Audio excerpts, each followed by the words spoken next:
First Contact. Earth discovers the galactic community. In the vast expanse of space, Earth had long been an isolated blue marble, its inhabitants unaware of the complex tapestry of civilizations that spanned the galaxy.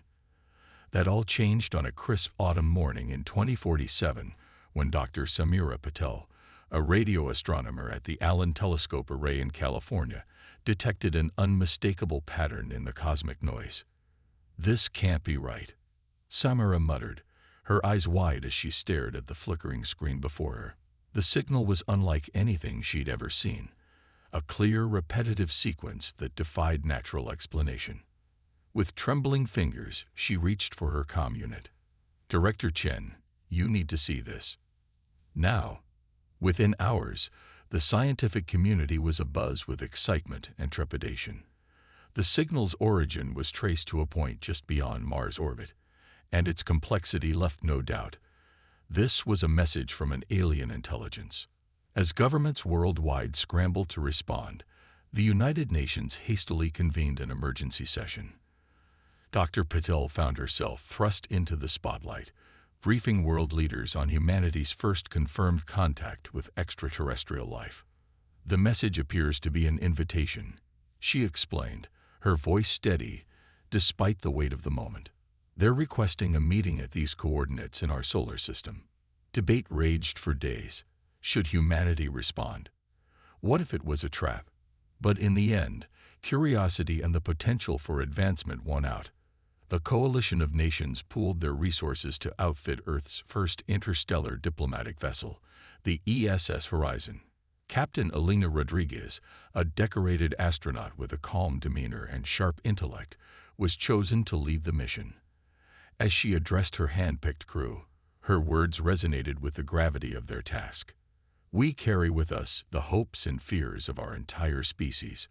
Whatever we find out there, we face it together." The journey to the rendezvous point was tense, filled with anticipation and unspoken fears. As the horizon approached the designated coordinates, a massive ship shimmered into view, its sleek design unlike anything humans had conceived. A transmission crackled through the horizon speakers. "Greetings, children of Earth. We are the Galactic Confederation, and we welcome you to the greater community of sapient beings."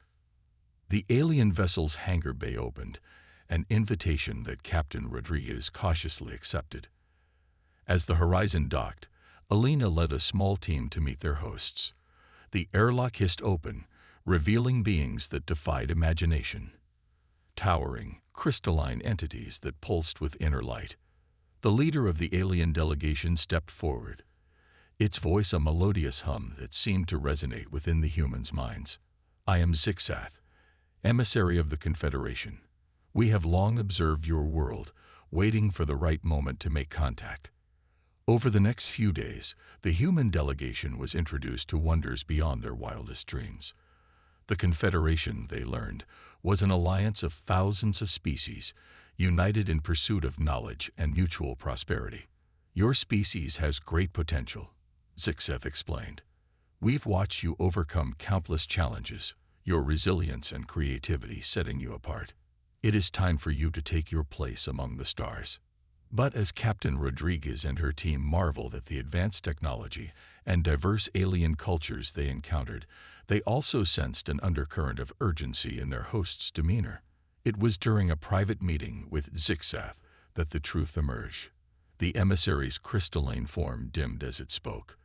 "There is a shadow looming over the galaxy, one that threatens all sapient life. We did not wish to burden you with this knowledge immediately, but time grows short." Elena's heart raced as Zixath continued. "A species known as the xenophores is consuming entire civilizations. They assimilate the knowledge and biomass of conquered worlds, growing ever stronger. Our defenses are faltering, and we believe Earth may hold the key to our survival." "Why us?" Elena asked, her mind reeling from the implications. "Your species possesses a unique adaptability, a capacity for innovative thinking that we've rarely encountered. In you, we see hope." As the Horizon prepared to return to Earth, its data banks filled with new knowledge, and its crew burdened with the weight of their discovery, Captain Rodriguez gazed out at the star-filled void. Humanity had dreamed of this moment for centuries. First contact, proof that they were not alone in the universe. But with this gift came a terrible responsibility. Earth now stood at a crossroads. Would they retreat from the galactic stage, hoping to remain unnoticed by the xenovore threat? Or would they rise to the challenge, joining the Confederation in its desperate fight for survival? As the Horizon began its journey home, Alina knew that the choices made in the coming days would shape the destiny of not just Earth, but potentially the entire galaxy. The age of humanity's isolation was over. The real test was about to begin. The xenovore threat. Humanity faces extinction. The return of the ESS Horizon to Earth marked the beginning of a new era for humanity. Captain Alina Rodriguez and her crew brought with them not only groundbreaking scientific knowledge, but also a dire warning that would reshape the course of human history. As governments worldwide grappled with the revelation of alien life and the looming xenovore threat, panic and hope battled for supremacy in the hearts of Earth's population. The United Nations, recognizing the need for a unified response, established the Global Defense Initiative, GDI, a coalition of the world's brightest minds and most capable leaders. Dr. Samira Patel, the astronomer who first detected the alien signal, found herself at the forefront of Earth's preparations. Her expertise in decoding complex transmissions made her invaluable in understanding the wealth of data provided by the Galactic Confederation. The xenovores operate unlike any life form we've ever encountered, Samira explained during a tense briefing with GDI officials. They're a collective consciousness spread across countless drone bodies. Each conquered world adds to their knowledge and capabilities. General Marcus Chen, a seasoned military strategist, leaned forward, his brow furrowed. How long do we have before they reach us? Samira's expression was grim. Based on the Confederation's data, less than 5 years. The room fell silent as the weight of her words sank in. Humanity, which had only just learned it wasn't alone in the universe, now faced an existential threat from beyond the stars. In the months that followed, Earth underwent a transformation. The impending danger served as a catalyst, breaking down old rivalries and uniting humanity in ways previously thought impossible.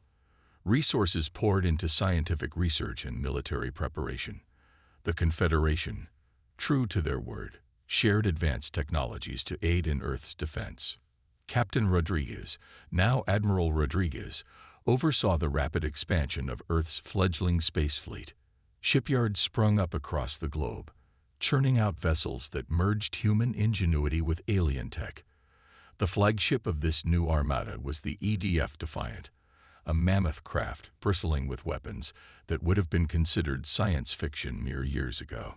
As Earth fortified its defenses, Dr. Patel made a breakthrough that would change the course of the coming conflict. Analyzing the xenovores' communication patterns, she discovered a vulnerability in their hive mind. Their collective consciousness is their greatest strength, but it could also be their weakness, Samira announced to a packed auditorium of scientists and military personnel.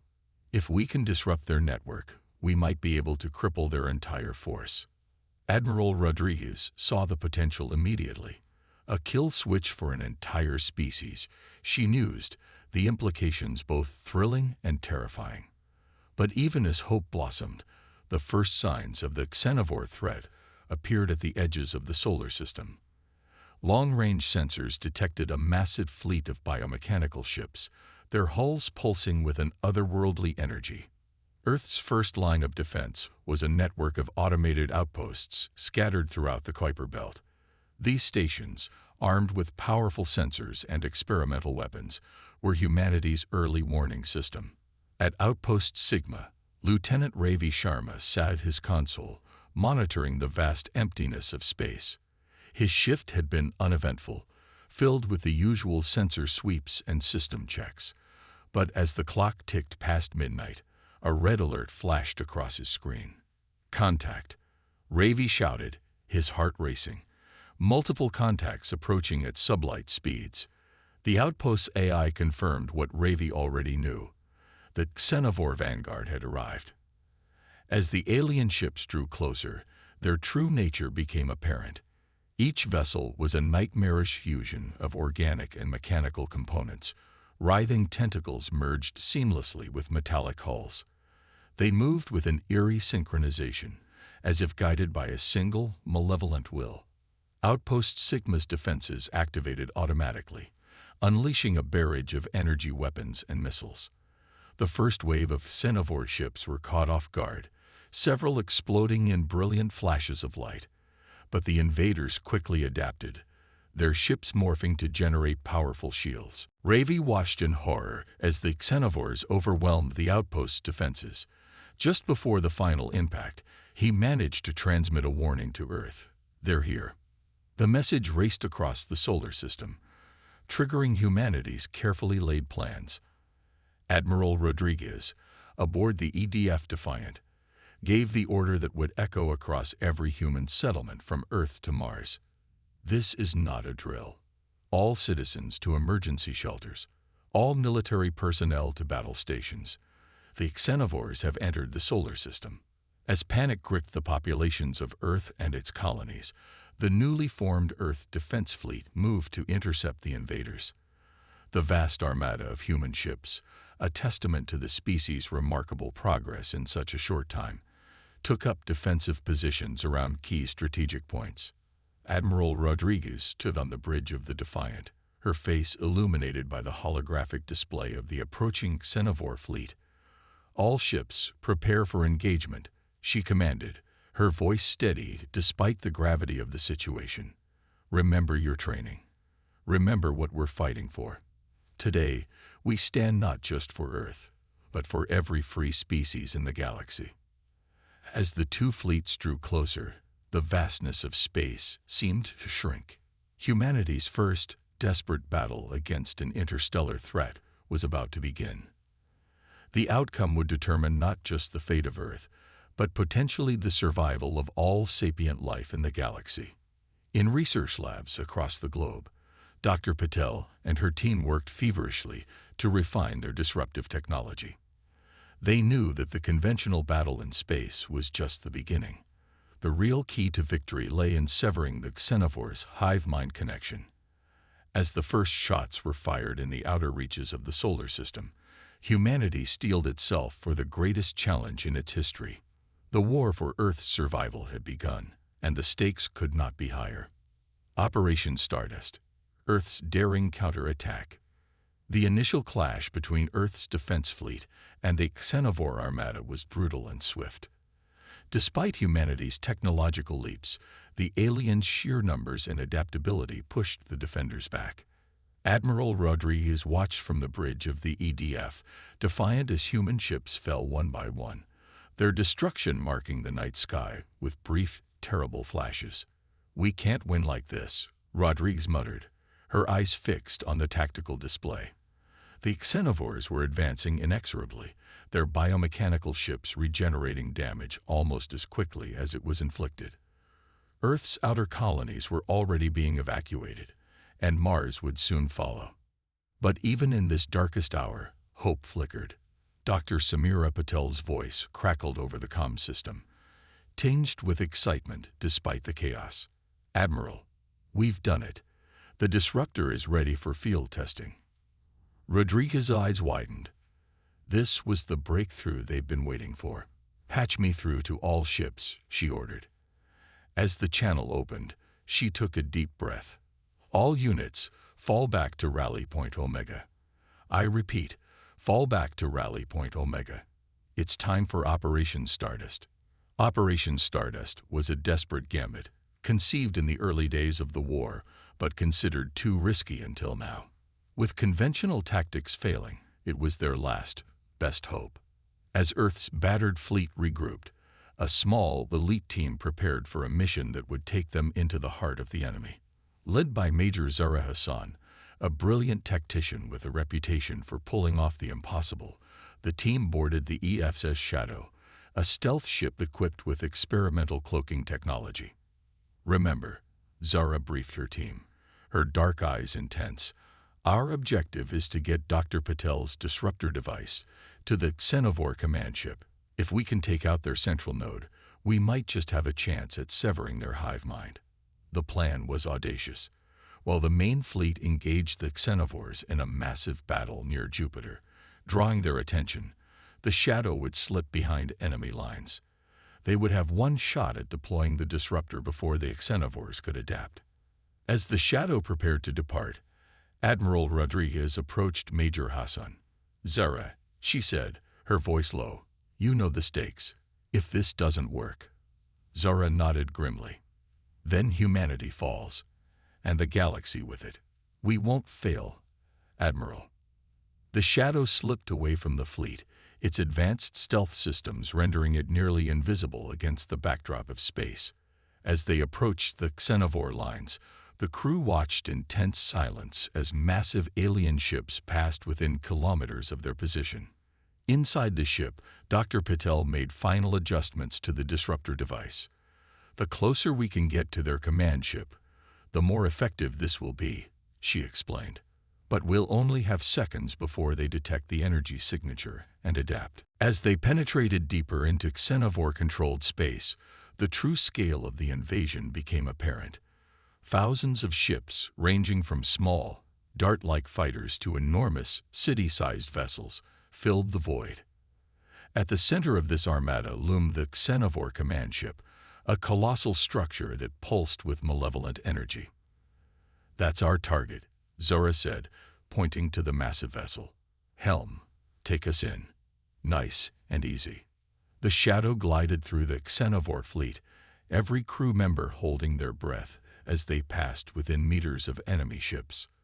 Alarms blared silently on muted consoles as the xenovore's biosensors probed the space around them, coming dangerously close to detecting the cloaked vessel. Just as they approached firing range of the command ship, disaster struck. A stray piece of debris, remnants from an earlier battle, collided with the Shadow's hull. The impact was minor, but it was enough to create a momentary flicker in their cloaking field. Instantly, the xenovore fleet came alive with activity. Zara's voice rang out over the ship's comms. "We've been made. All hands, battle stations. Dr. Patel, we need that disruptor now." The Shadow's stealth cover blown, Zara made a bold decision. "Helm, full speed ahead. We're ramming that command ship." The small Earth vessel surged forward, weaving through a hail of enemy fire. Its shields buckled under the assault, but the skilled pilot kept them on course. In the weapons bay, Dr. Patel armed the disruptor, her hand steady despite the chaos around her. "Brace for impact," Zara shouted as the Shadow plowed into the command ship's outer hull. The collision was tremendous, ripping through layers of biomechanical tissue and metal. In the aftermath of the crash, as xenovore drones swarmed towards the breach, Dr. Patel activated the disruptor. A wave of energy pulsed outward, invisible to the naked eye, but devastating to the xenovore's hive mind network. The effect was immediate and dramatic. All around them, xenovore ships began to move erratically, their coordinated attacks dissolving into chaos. Some vessels simply stopped, drifting aimlessly in space, while others began to attack their own kind in confusion. Back at the main battle line, Admiral Rodriguez watched in awe as the seemingly invincible xenovore fleet suddenly fell into disarray. "All ships, press the attack," she commanded, seizing the moment.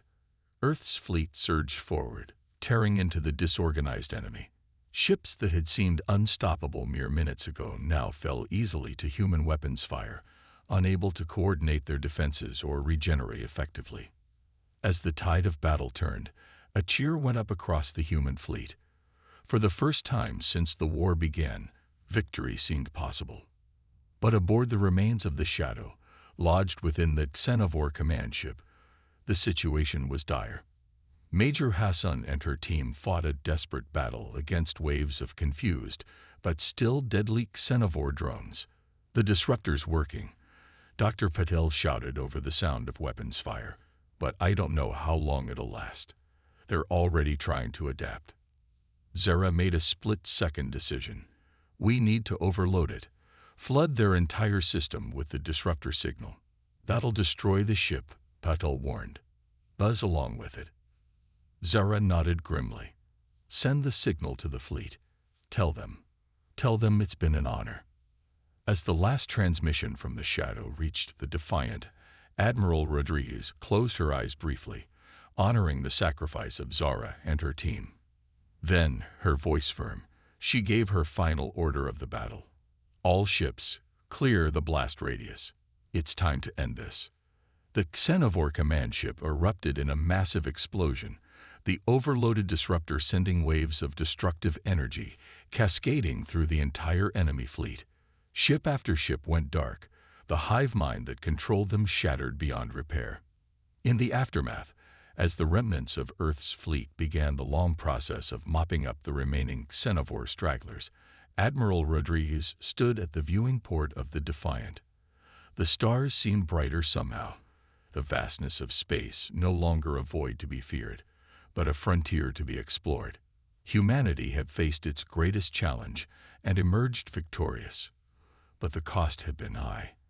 As the fleet began its journey home, Rodriguez knew that the real work was just beginning. Earth would need to rebuild, to prepare for its new role in the galactic community. The Xenovore threat had been neutralized, but in its wake, humanity found itself thrust onto the galactic stage, ready to claim its place among the stars. The battle for Sol, defending humanity's cradle. In the wake of Operation Stardust's success, a newfound sense of hope swept across Earth and its colonies. The Xenovore threat, while not entirely eliminated, had been severely crippled. However, Admiral Elena Rodriguez knew better than to assume the war was over. As she stood before the United Earth Council, her expression was one of cautious optimism. The disruption of the Xenovore hive mind was a critical victory, she stated, her voice echoing through the Grand Chamber. But we've only won a battle, not the war. Intelligence suggests that isolated pockets of Xenovores are regrouping, evolving to operate independently. We must prepare for their inevitable counterattack. Dr. Samira Patel, now heading Earth's Xenobiology Research Division, stepped forward. The Admiral is correct. Our latest findings indicate that the Xenovores are adapting at an alarming rate. They're developing a decentralized command structure that could make them even more dangerous than before. The council chamber erupted in murmurs of concern. Councillor Zhang Wei, representing the Asian Alliance, raised his voice above the din. What do you propose, Admiral? Our resources are stretched thin as it is. Rodriguez's reply was firm. We fortify Sol. We turn our entire system into a fortress, and we take the fight to them before they can regroup fully. Over the next months, the solar system became a hive of activity. The asteroid belt was transformed into a vast minefield, each rock embedded with sensors and explosive charges. Mars, already home to millions of colonists, saw the construction of massive defense platforms in its orbit. On Earth, sprawling underground cities were built to house and protect the population in case of planetary assault. The Moon, once a silent sentinel, now bristled with weapon emplacements and hangar bays for Earth's growing fleet. Admiral Rodriguez oversaw it all from the newly constructed Lunar Command Center. As she reviewed the latest defense plans with her staff, an urgent transmission came through. Admiral, the young officer's voice was tense. Long-range sensors have detected a massive energy surge at the edge of the system. It's them. They're back. Rodriguez's eyes narrowed. How many? Thousands of ships, ma'am. More than we've ever seen before. The Admiral took a deep breath, steeling herself for what was to come. Sound the alarm. All personnel to battle stations. This is not a drill. Across the solar system, sirens blared and emergency broadcasts interrupted regular transmissions. On Earth, civilians rushed to the sanctuary of the underground cities, while military personnel scrambled to their posts. As the Xenovore fleet approached, it became clear that this was no mere counterattack. This was an all-out invasion force, intent on wiping humanity from the galaxy. The battle began in the outer reaches of the solar system. Earth's advance forces engaged the Xenovores near Neptune, unleashing a barrage of newly developed quantum torpedoes. The weapons, designed based on data gathered from the previous encounters, tore through the enemy's bioships with devastating effect. But the xenovores had indeed evolved. Their ships, no longer reliant on a central hive mind, displayed terrifying individual intelligence. They adapted quickly, changing tactics and even their physical forms to counter Earth's defenses. As the battle raged closer to Earth, Admiral Rodriguez coordinated the defense from the Lunar Command Center. Holographic displays showed the ebb and flow of the conflict, each light representing countless lives in the balance. "They're pushing through Sector 7. An officer called out. "The Ganymede defense grid is offline." Rodriguez's mind raced, analyzing the tactical situation. Redirect the Mars fleet to reinforce Ganymede, and activate the Trojan Horse Protocol. The Trojan Horse was a daring plan conceived by Dr. Patel. Disguised as debris from destroyed Earth ships, thousands of tiny robots had been scattered throughout the battlefield. On Rodriguez's command, these robots sprang to life, attaching themselves to xenovore vessels and boring into their biomechanical hulls. Once inside, the robots began transmitting false signals, causing confusion and friendly fire incidents among the xenovore forces. It wasn't a decisive blow, but it bought precious time for Earth's defenders. As the battle entered its third day, fatigue began to set in among the human forces. The xenovores, driven by their single-minded purpose, pressed their attack relentlessly. Earth's outer defenses were crumbling, and the enemy was pushing ever closer to humanity's homeworld. In a desperate bid to turn the tide, Rodriguez authorized the use of Earth's secret weapon, the Helios Array, a network of massive solar collectors positioned around the sun. The array was designed to harness and focus the star's energy into a devastating beam. Helios Control. "This is Admiral Rodriguez." She spoke into the comm, her voice steady despite the chaos around her. "You are authorized to fire. Target the center of the xenovore fleet." There was a moment of tense silence. Then a blinding flash lit up space. A beam of pure solar energy lanced out, carving a path of destruction through the heart of the invading armada. Hundreds of xenovore ships were vaporized instantly, leaving a gaping hole in their formation. But the victory was short-lived. The xenovores, in a display of tactical brilliance, had held back a significant portion of their fleet. As Earth's forces regrouped, believing they had gained the upper hand, the aliens launched a massive counterattack. The battle reached its climax in Earth's orbit. The planet's last line of defense, a mixed fleet of human and allied alien ships, clashed with the xenovore armada in a furious engagement that lit up the sky. On the surface, millions watched in terror as flashes of weapons fire illuminated the night, each burst a stark reminder of the thin line between survival and extinction. In the Lunar Command Center, Admiral Rodriguez faced the most difficult decision of her career. The xenovores were breaching Earth's orbital defenses, and ground invasions had already begun in several locations. "We have to use it," her second-in-command urged. "It's our only chance." Rodriguez closed her eyes briefly, the weight of billions of lives pressing down on her. When she opened them, her gaze was resolute. "Activate the Omega Protocol."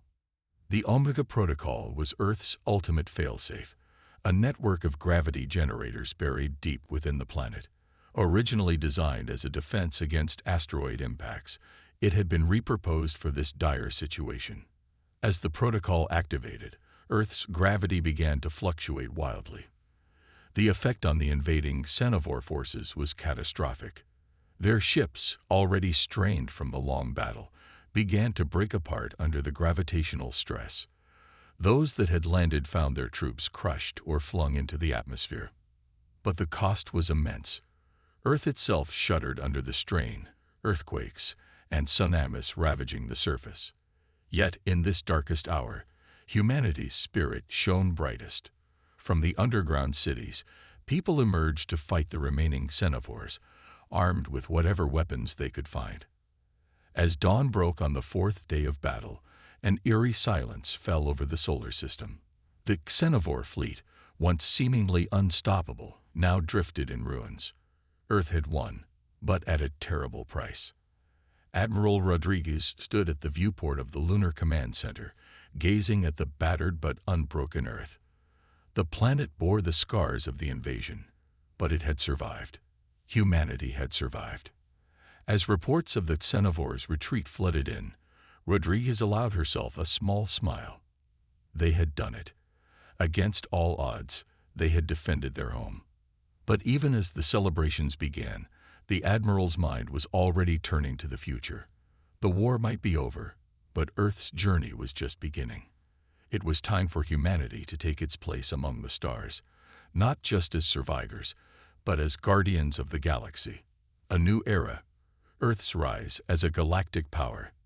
The years following the battle for Sol were a time of both great challenges and unprecedented opportunities for humanity. The scars left by the Xenovore invasion ran deep, both on Earth's surface and in the collective psyche of its people. Yet, from the ashes of near extinction, a new, more unified human civilization began to emerge. Admiral Elena Rodriguez, hailed as the savior of Earth, found herself at the center of this transformation. As she stood before the newly formed Terran Union Council, she couldn't help but reflect on how far they had come. "We've won our right to exist," she addressed the assembled leaders, her voice carrying the weight of hard-earned wisdom. "But now we face a new challenge, defining our place in the galactic community." The Galactic Confederation, true to their word, had come to Earth's aid in the aftermath of the invasion. Their advanced medical technology helped heal the wounds inflicted by the war, while their engineers assisted in repairing the damage done to Earth's infrastructure. Dr. Samira Patel, her reputation now legendary, led a joint human-alien research team in studying the remnants of Xenovore technology. "Their biotech is unlike anything we've ever seen," she explained during a briefing. "If we can unlock its secrets, we could revolutionize everything from medicine to space travel." As Earth rebuilt, it also looked to the stars with renewed purpose.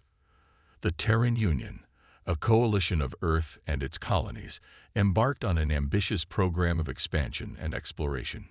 New colonies were established in nearby star systems, each a testament to humanity's resilience and adaptability. But it wasn't just outward that humanity grew. The experiences of the war had fundamentally changed Earth's society. Old national boundaries began to fade as people increasingly saw themselves as citizens of Earth first, united by their shared survival of an existential threat. This new unity brought with it incredible advancements. The technology developed for war was repurposed for peace. The gravity manipulation systems that had saved Earth were refined to create artificial gravity on space stations and ships. The Helios Array, once a weapon of last resort, now powered a growing network of interstellar communication relays. 5 years after the war's end, humanity achieved another milestone. The TUS Odyssey, Earth's first true faster-than-light ship, prepared for its maiden voyage. Admiral Rodriguez, now serving as the head of the Terran Expeditionary Force, stood on the bridge, a sense of déjà vu washing over her as she addressed the crew. "Once, we fought to defend our home," she began, her eyes scanning the faces before her. "Now we venture forth to build new ones. Our mission is to explore, to learn, and to ensure that the peace we've won is never again threatened." As the Odyssey leaped into FTL, carrying humanity beyond its solar system faster than ever before, back on Earth, a new generation was coming of age. Children born after the war grew up with stories of both the terror of the Xenovores and the heroism of those who fought them. In schools across the planet, young minds grappled with a curriculum that now included xenobiology, advanced physics, and galactic diplomacy. The stars, once distant points of light, were now seen as future homes and allies waiting to be discovered. But even as humanity reached for the stars, it did not forget the lessons of the past. The Terran Union maintained a powerful defense force, always vigilant against potential threats. The Xenovores, though defeated, were not forgotten. Expeditions were sent to the fringes of known space, seeking to ensure the aliens could never again threaten the galaxy. 10 years after the battle for Sol, Earth hosted the first galactic conclave. Representatives from dozens of alien civilizations gathered in the newly constructed Unity Spire in New Geneva. The gleaming tower, built with a fusion of human ingenuity and alien technology, stood as a symbol of Earth's new role in the galaxy. As Admiral Rodriguez, now Ambassador Rodriguez, took the podium to address the assembled delegates, she couldn't help but feel a sense of pride and wonder. "Distinguished representatives," she began, her voice carrying across the grand chamber. "A decade ago, our world stood on the brink of annihilation. Today, we stand among you as partners, as friends, and as guardians of a hard-won peace." She paused, looking out at the diverse array of beings before her, some humanoid, others defying easy description, but all united in their desire for a stable and prosperous galaxy. "The xenovore threat taught us a valuable lesson," Rodriguez continued. "No species, no civilization can stand alone against the darkness that lurks between the stars. It is only through unity, through mutual understanding and cooperation, that we can hope to face the challenges that lie ahead." As she spoke, news came in from the farthest human outpost.